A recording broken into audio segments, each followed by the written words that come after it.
I would introduce Jonathan Watson, and he is here for a motivational speaking engagement for us. And one last thing, thank you, Brown Palace team, for hosting us today.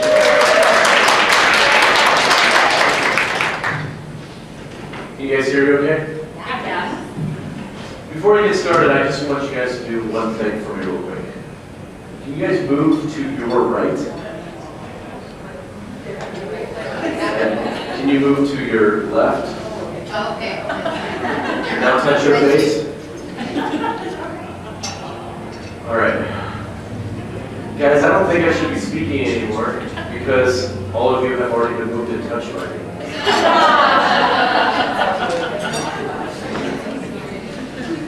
Now, imagine, I want you guys to get into your daydreaming mentality right now. Either eyes closed or eyes open. And I want you to imagine yourself, you just joined a company for the first time. And you've been there for 1 month. And during that 1 month, you experienced having a mentor during that time. And that mentor showed you all the ins and outs of the company, and also showed you how to do your job, as well as the company atmosphere in general. That company mentor even took you out for Starbucks coffee and bought the coffee, and then later on left a thank you note on your table saying thank you for taking the time out of your day to meet with me. They even asked about your personal hobbies or interests, and you said that you like playing sports. And so the mentor went to the boss and arranged that the next company get-together, you would be in charge of any outdoor activities during that time. And then one day the boss came in and said that you have a stack of work to do and try to get it done very quickly, but assured you that do not work over the weekend because that's your personal time. So then the boss said, even if you have the personal time, if you have to work over the weekend, then I'll offer an incentive that you can have the next Friday as a half day. Let's spend the next 10 seconds daydreaming about that.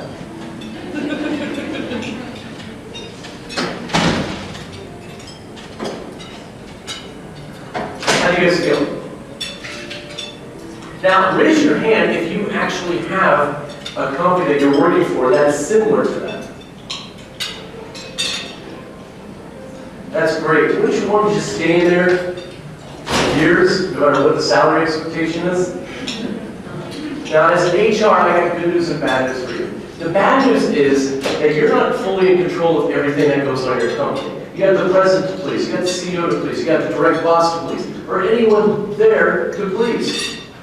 But the good news is, as an HR, you do have a lot of say in whatever the company does. And different companies have different leverage in whatever you do. So today, I'm going to mention 3 different things I'm going to talk about along with an activity. Hopefully we have time. I hope we don't go past 12, but I think we might, if that's okay. Past 1? Yeah. Okay. The first thing is the relationship between mentors and mentees at a job. That's the first thing we'll be discussing. The second thing is gratitude and appreciation at the job, and just how powerful that can be if you have that. And the third thing is getting employees involved in clever ways. More on that later. So, as an HR, do you guys experience mentor-mentee relationships a whole lot? I was attending a workshop on Finland's education system and why they're so regarded as the #1 education in the world. And the main speaker, who is a Finnish principal, he said that the first thing that he ever does whenever a new employee joins is assigning them a mentor. Now, a lot of you guys, the idea of having a mentor at a job is a bit unfamiliar. Well, what happens if there is a mentor-mentee relationship? For the mentor, they would feel a sense of importance and being more involved in the company. And depending on the company, they may even get a bonus. For the mentees, they would feel that they have someone to turn to whenever there are questions that they need to ask. And whenever other companies tend to rely on a group presentation as opposed to a mentor to turn to. They have someone to feel directly involved with the company. And with this, they can learn the ins and outs of the company much faster and easier when you have a single person to talk to instead of in a group presentation setting.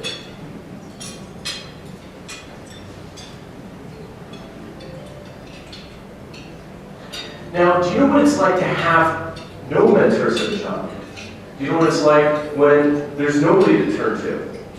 The new employees would be forced to join in a company where they're fending for themselves. And they have many follow-up questions to ask, but they're not going to ask them because there's this barrier between you and other people. And anyone in that company may even feel that you kind of look dumb asking those questions. Again, guys, whenever you're having group presentations to introduce somebody into the company, they may learn a little bit more about the company, but they're never going to fully grasp everything.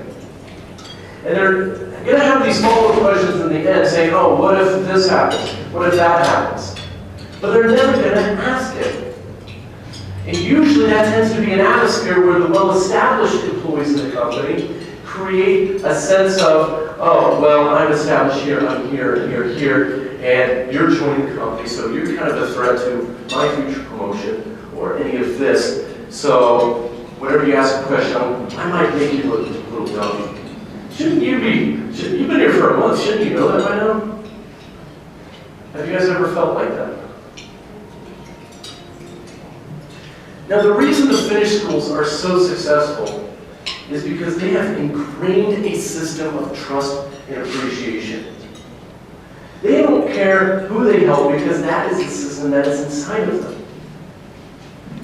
Trust and appreciation are the system that they've established. And nobody cares about how many times you ask questions because they simply want to help you. And there's not a system of contempt or competition. Rather, there's a system of appreciation and wanting to help. Now, this sounds a little cliche, but isn't that missing in many of today's workplaces? Isn't that sad?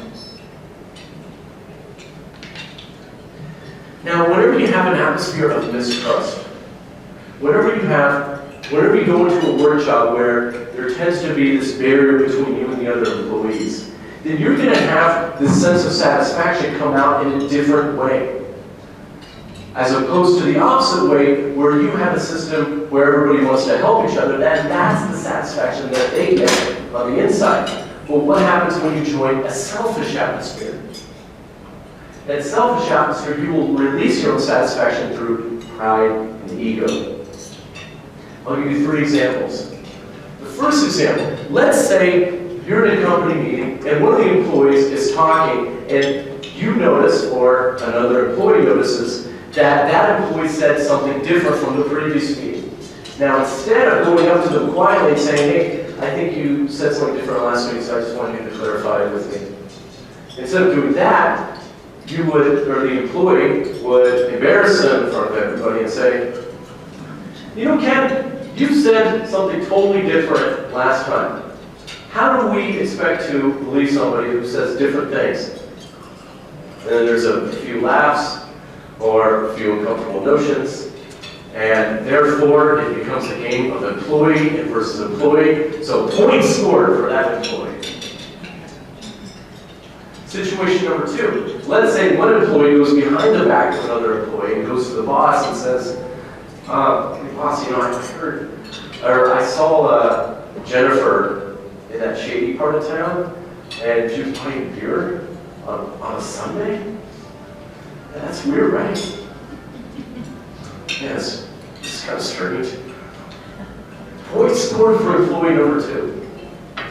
And a third situation could be where somebody's just naturally helpful. Somebody is just super out of their way to help other people, no matter what, it's just who they are. And so one employee has to prepare for a presentation, they're not really well prepared, so that other employee comes in and does actually most of the work.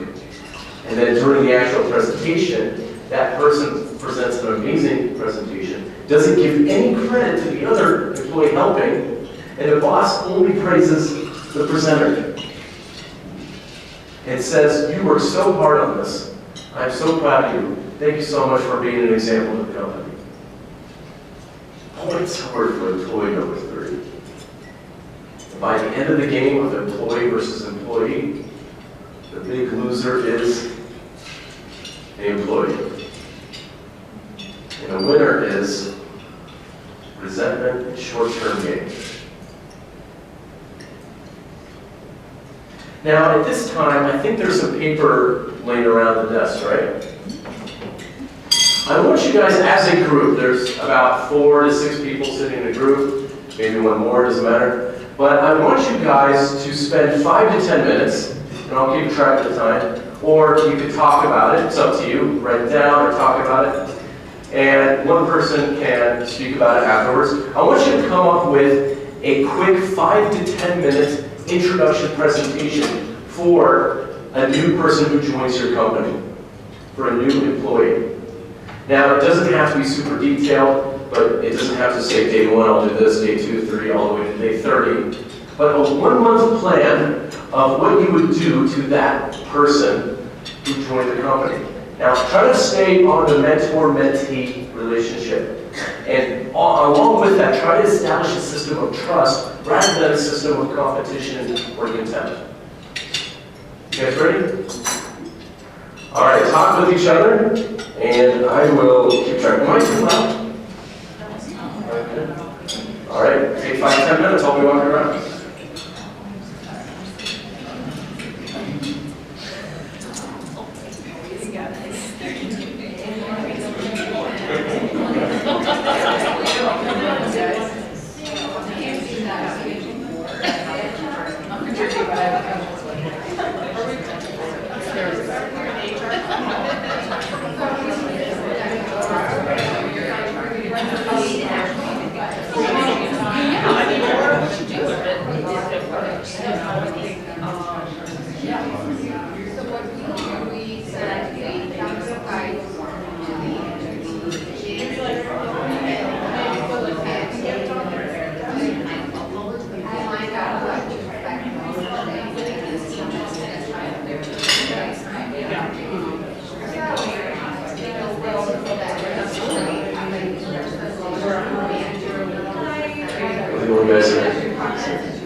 Couple more minutes.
Everyone's doing okay?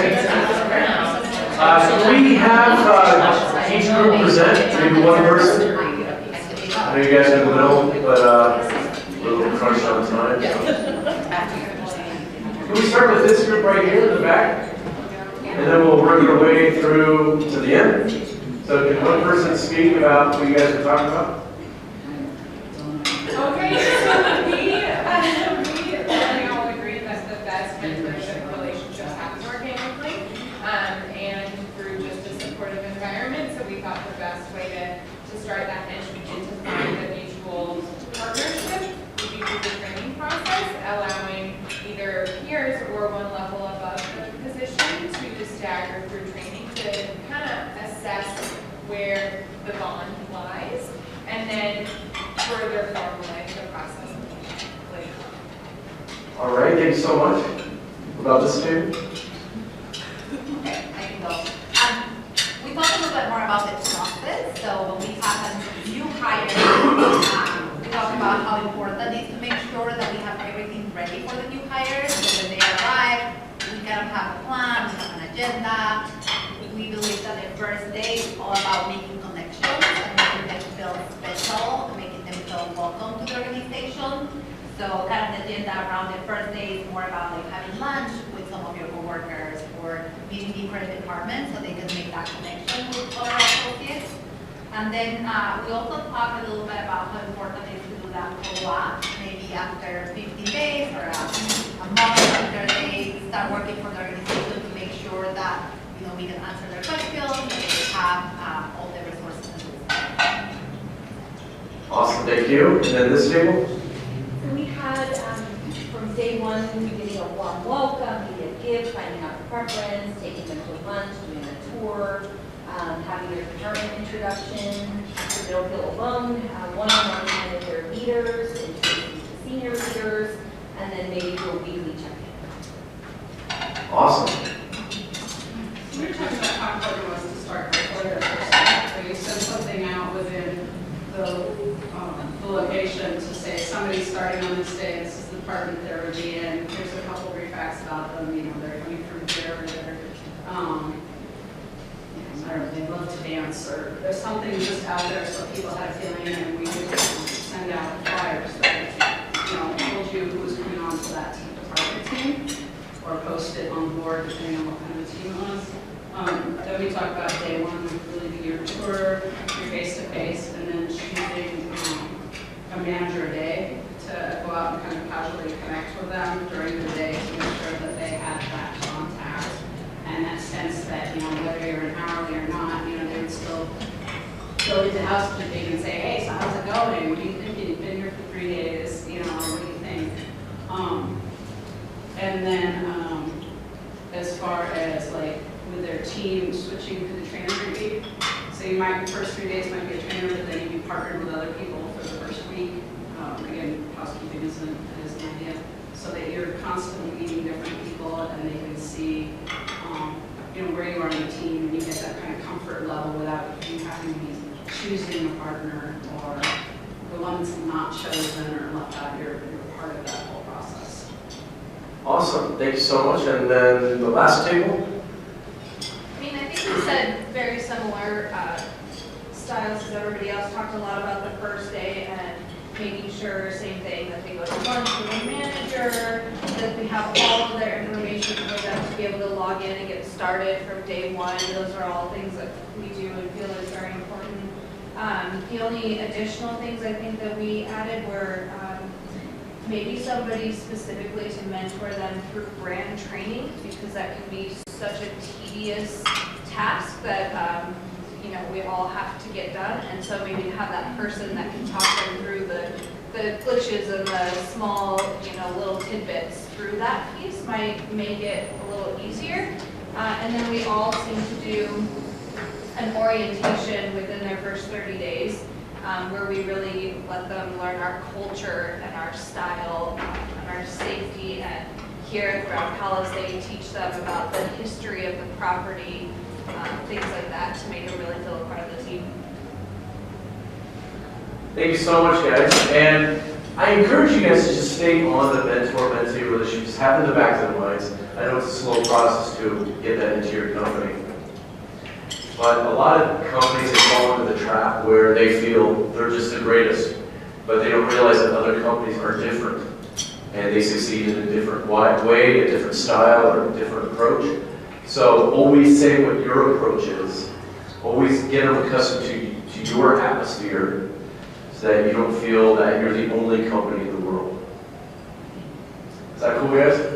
How'd you guys like part one? All right, part two, which is appreciation and gratitude. I want to touch more on where the mentor bought the coffee for the new employee and wrote a thank you note to the person on the desk. Do you guys do that in your company? Wouldn't you want to stay in that company, even if it's a little bit lower than your salary expectation? That'd be awesome. Now, during my teaching years, before I became a speaker, I was a teacher. Has any former teachers here? All right. I worked at a school where it was absolutely fantastic. The students were, if I assigned homework to them, then just about all of them would get it done by the next day. Now, I know as a teacher, that's like impossible. And also, during my lectures, whenever I was speaking in the classroom, nobody would interrupt me. Can I go to the bathroom? None of that. No matter how desperate they were in any situation. And even on top of that, I had parents coming in at the end of the day saying, look, I really appreciate the way you're teaching my students. Thank you so much for that. Just that simple thank you. Just a thank you made all the difference. And guess what happened with all of that?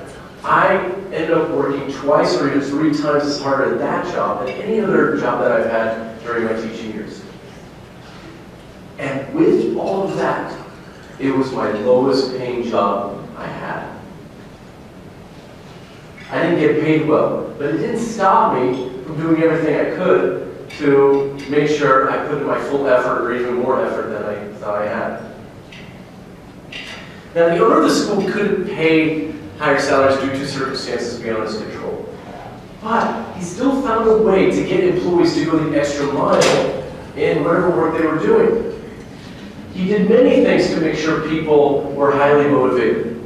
He kicked out all the students who were more or less not really caring, and even along with difficult parents. He wrote thank you notes to the Cubbies to make sure that we were appreciated. He did it all the time. And he even went so far to establish a prayer group for anyone who needed prayers over them in any personal issues going on in their lives. Now, I don't know how spiritual all of you are, but I think that's pretty cool. And with all of this, he established a system of gratitude that made every single person forget about what salary they were making. Many teachers were offered jobs at other places, but they turned them down even if they were getting much higher salaries. And you could see those teachers kind of running around, getting work done, maybe staying in their classroom, trying to finish all of this up, or running around in the halls. And you could just see through them. You could see their character. You see their judgment of character and see why they were doing that. Just look into their soul and say, are they doing this because they have a tight deadline, because they're going to get a warning letter if they don't? Are they doing it because they're being forced to? No, what you saw was that they had a sense of purpose in them. And that sense of purpose only stemmed from the fact that they were getting the gratitude and appreciation level that they needed, and even more than that.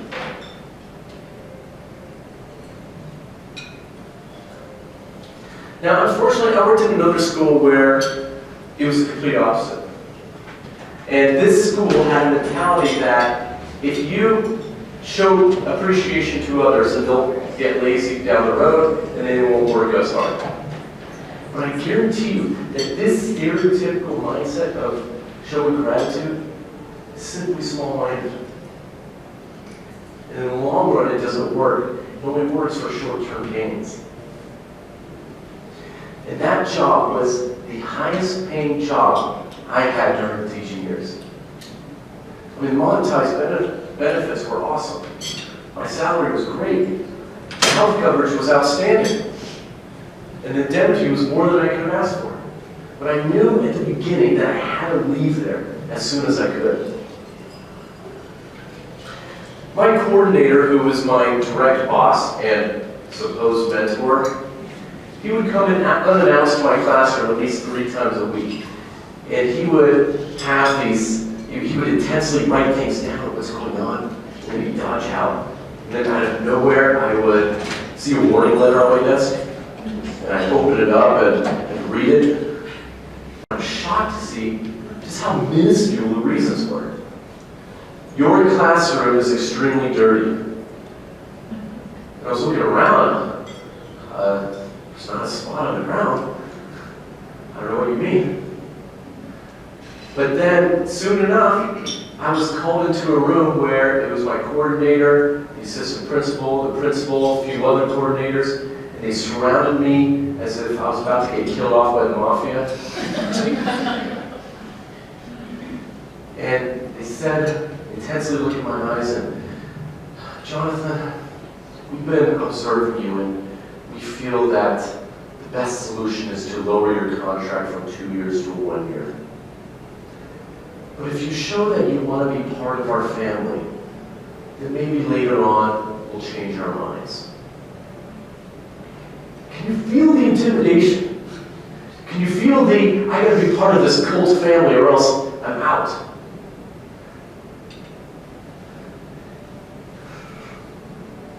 And do you know what I did? I ended up working just hard enough during that school year to not get fired or yelled at. And I spent that time looking on Google for job opportunities elsewhere. They did get back to me toward the end of the year saying they would want me back, but I knew in my heart that I couldn't do it. I came to a point where I knew that if I were to sign that contract, then I would be signing away my personal freedom to express myself in the way that I am natural at doing it. My growth not only as a professional, but as a person would be destroyed. Anything that I said would be jotted down and could result in warning letters and pay deductions later on. Nobody trusted anybody. It was the epitome of a slave environment. Have you guys ever worked in a slave environment before in a previous job? I guess you guys are shy to raise your hands. Now, see it from a work-life balance point of view. See it from it in a way where this term gets thrown around, work-life balance. So see it from where if you get appreciation and gratitude at a job, then no matter how much paperwork you may have, it may come down to your mental awareness of where you are at the job. So for example, if you have this amount of work to do, but you also get this amount of appreciation at your job, or even more, then you will feel that you have a work-life balance. But if you even have this amount of work to do at your job, but you receive this amount of gratitude, you will not feel that you have a work-life balance, because you're going to make up for that time mentally by feeling resentment from your job and you're going to waste time watching Netflix or YouTube videos because you need an out from the fact that you're not getting appreciation, that people don't truly know you as a person, as a job. So that is your out. And then this amount of work feels like this amount of work. You guys know what I'm talking about? Now, one of the last things that I remember at that job was I was observing a PTA meeting between a PE teacher and a mother and her son. Now, the son was supposedly having disciplinary problems. The mother asked the PE teacher, though, she asked, you know, my son does a lot of positive things. Why don't you ever come to him and say thank you or good job for any of the things that he does? Why do you only come to him and shout at him whenever he has done something bad? And the PE teacher just casually looked at her and said, well, if it's a good thing, then you just leave him alone. It's just a normal thing. But if he does something wrong, then I have to make sure that he doesn't do it ever again. My jaw dropped. What, did he really just say that? That guy had the same kind of gratitude that Bran Stark had in Game of Thrones at the end of season 8. We're going to make you king of Westeros. Why do you think I came all this way? Any Game of Thrones fans here? Now, at this time, I want you guys to do this by yourselves now. You can get insight from the people around you too. But I want you to come up with at least up to five things that were in your previous history of your HR company where you could have shown a little more gratitude or appreciation toward that employee. For example, maybe they won a golf tournament and you didn't send an email to everybody saying, hey, congratulations to this person for winning this. That's one example. Or maybe somebody finished the work earlier than expected, and that person usually turns it in late, but then they got it done early, so you send them a handwritten note saying, good job on getting the work done, I'm really proud of you. Something small. Now, you may see it as very small, but I guarantee you it goes a long way. So do this right now, you're walking around, but come up with it on your own, in your own job, and you're definitely more than welcome to share it among each other. So I'll give you, again, 5 to 10 minutes.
Does everybody understand what to do? Everybody's good?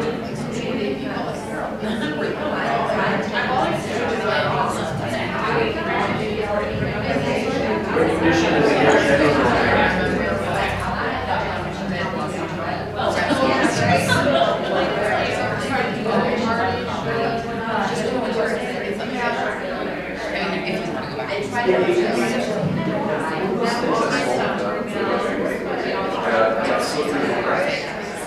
you know, like somebody so those kinds of situations. Behavior more.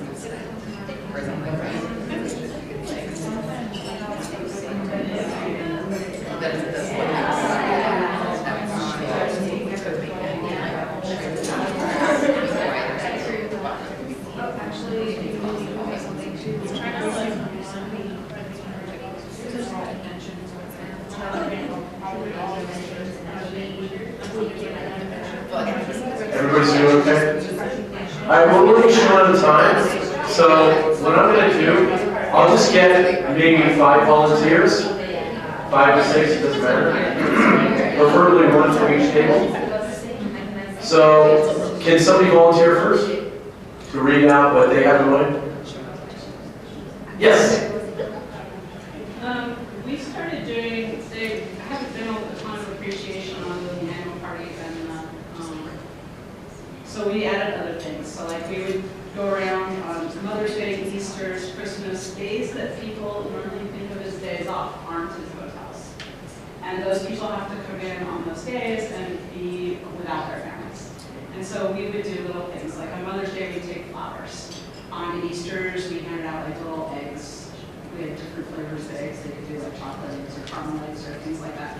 Just like a little thing where you walked around to every person that was on shift and you handed them something so that they felt like they were part, they were being thanked for that.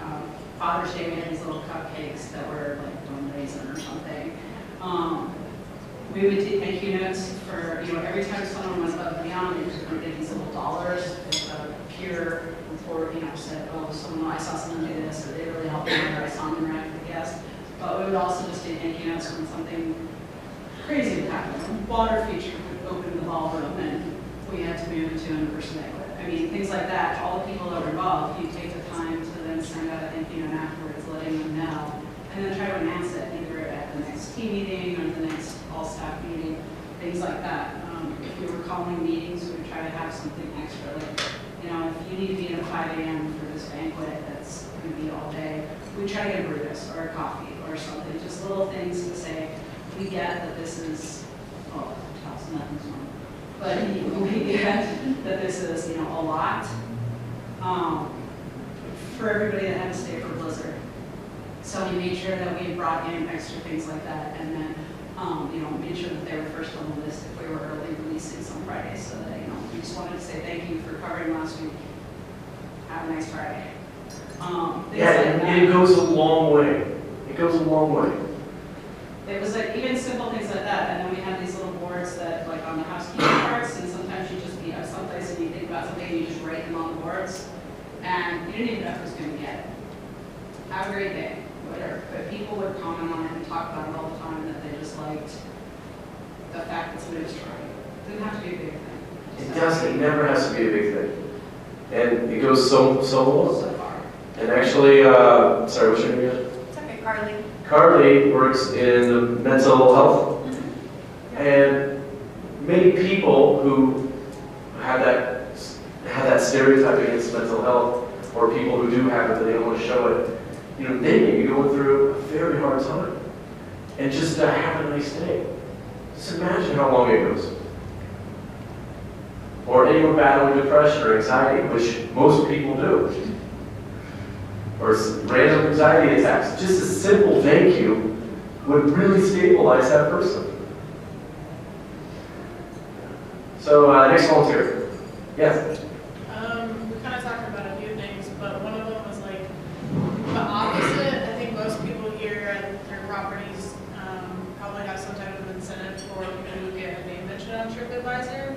And it was more, we had a conversation of if there's a bad TripAdvisor that comes through, why don't we do something for the team to bring them up and say, hey, we still got this and we can keep going. And don't worry about that one.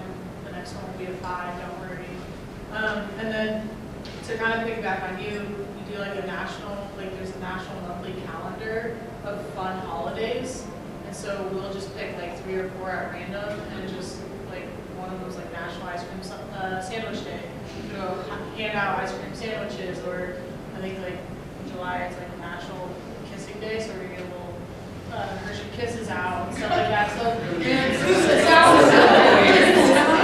sounds so stupid, but they really do get excited, and then they start giving us ideas on what they like, and so we started doing that. Yeah, it goes such a long way. The little things in life are what matters. So it's like you're with your friends and they say, come on man, don't worry about it. Or if you're a man, just be a man. But there's no sympathy, there's no compassion, there's no thank you, there's no gratitude. Where is that part? Where is that missing? So, and it's everywhere. So the next volunteer? Yeah. Oh, I'm sorry. Well, and one of the things that I do believe that we're missing, and is like very recent, and it got to me, we made a huge celebration for Mother's Day, right? We bought lunch, we like made sure that all the mothers were recognized, and totally fell on the Father's Day recognition. And it's like, it's less people that we have, but I think we could have done better at recognizing our fathers, and then we're trying to do like a big deal. Another one that could be a great opportunity is like we get so used to all the associates coming, it's like for several days. We're talking 5 years, 6 years, or something like that, that we kind of forget to just a simple thank you for being here for so long. We really appreciate you. Like, do something extra, and I think we do recognize the anniversaries, but like we really recognize like the 5-year anniversary, the 3-year anniversary, like especially in this market, something that we do have to recognize, when people stay with you is because they have a huge loyalty for you and for the brand. So, and then there's some condition to say, something that also really, like it recently happened, the AC wasn't working really great in the laundry department. It got really hot. So going to the associates, like maybe what I would have done differently, like bring, a smoothie or like something, like thank you for working under these conditions. We're working on the situation and trying to get it fixed. And that costs like $2, Yeah, we really appreciate you still getting your job done, although it's not the greatest condition. So, and we do take it for granted, and we like a lot of times say it's like, it's their job, they have to do it, yes, but not under those conditions, and they still have the job done. So those are the 3 examples that I could think of that we could have done better. That's awesome. The next 2 people, just try to make it short. We're really short on time, but yeah. Yeah, for me, I think I just wish that when I was on property, I focused less on the associates who were not performing. A lot of times we spend so much time with associates that are not performing to see how can we help them, how can we get them to the next step. And I wish I focused more on the associates who were performing and recognizing them and really take them to the next level. That's awesome. Thank you so much. And can you get one more from the table? I think just going back to some of the little things that we do. So one of the properties that I have, we have a wheel that you spin when somebody recognizes you for doing good things, things that are maybe above and beyond what you would normally do. And on the wheel, my favorite one is you spin for prize, and the prize is a hug because we love you. And people love that. I think it's awesome. Sometimes they want more to hug than anything else. It's awesome. A lot of companies, they rely on simply an annual thing to say thank you. It's more of an annual awards or some once a year thing. But what if you make it a habit? What if you go out of your way to just do it spontaneously? What a difference that could make in your company. Now, excuse my voice, getting the mountain air. But I want to continue on gratitude. I wanted to continue that. People could really work hard, and this is part 3, which is getting employees involved more often, so it's the last part, is that if you simply know them as a person, and you know their hobbies, you know their personal interests, or you know what motivates them, that you will get them to work harder. And a lot of this is knowing what their hobbies are, their personal interests, their personal preferences, their personalities. All this stuff makes a huge difference if you take just a little bit extra minute to study each employee. For example, what if somebody's really passionate about recycling? Like me. I love being eco-friendly.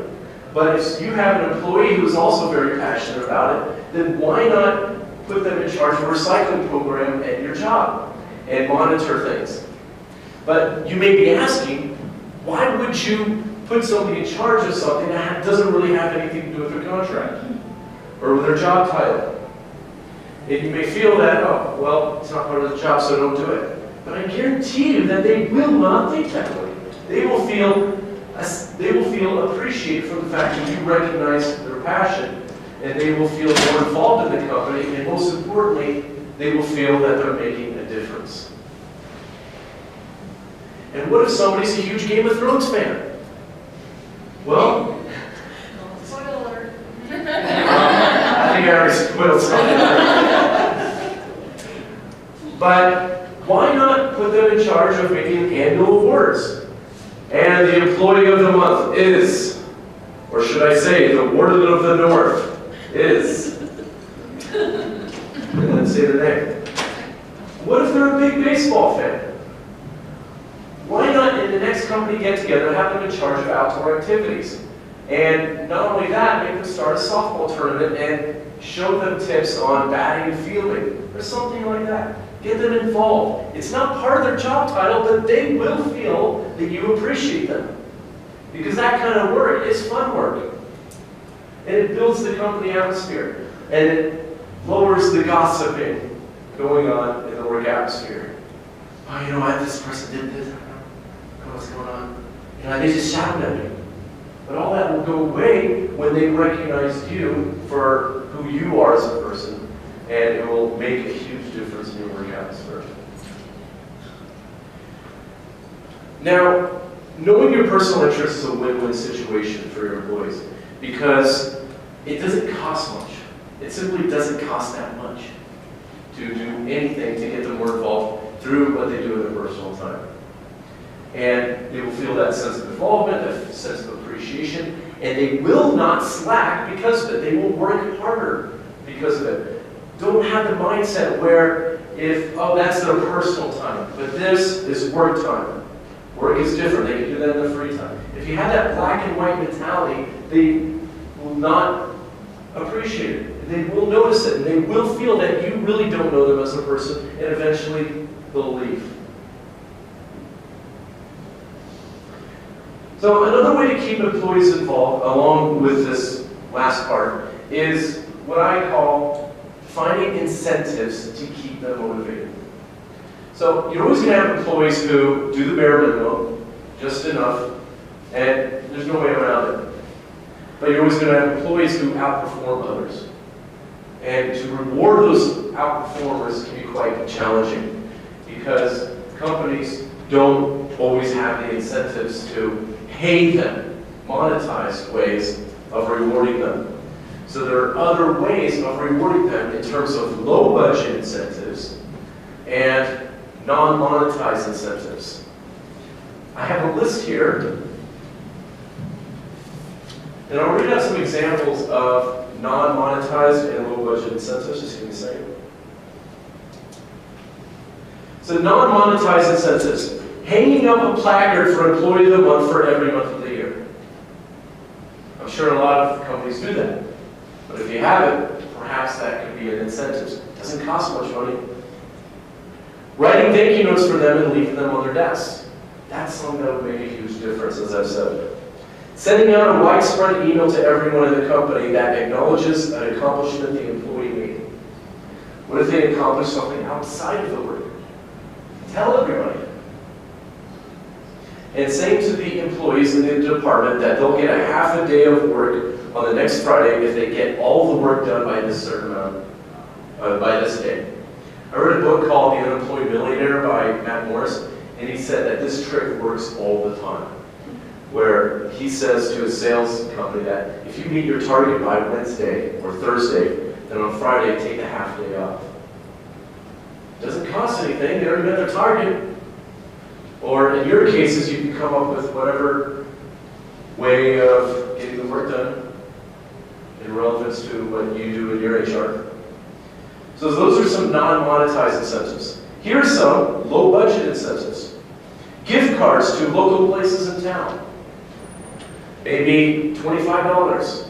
It's not an enormous amount of money.